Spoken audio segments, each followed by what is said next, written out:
go into elections saying, oh my God, if we lose an election, that's the end of the world. No, absolutely. We lose some elections, we win some elections. But the real thing is, it's a hard thing. It's a soul thing.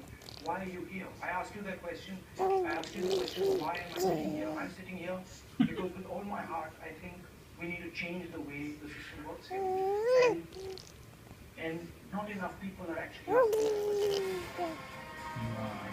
Will you be able to a debate between key candidates or representatives of the right party? Will you participate in such a debate? मैं बोल रहा है, जब participate करोगे तो मैं debate करवाऊंगा। बोलेगा नो। ऑलरेडी पूछ रहा है।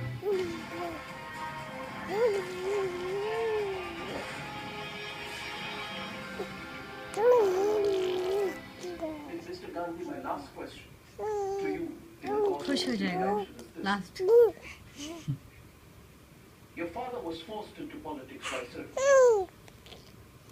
He was, in your case as well, when you said how responsible, and you spoke about how your mother was Sonia Gandhi came and, she cried. If I put that together with some of what you said,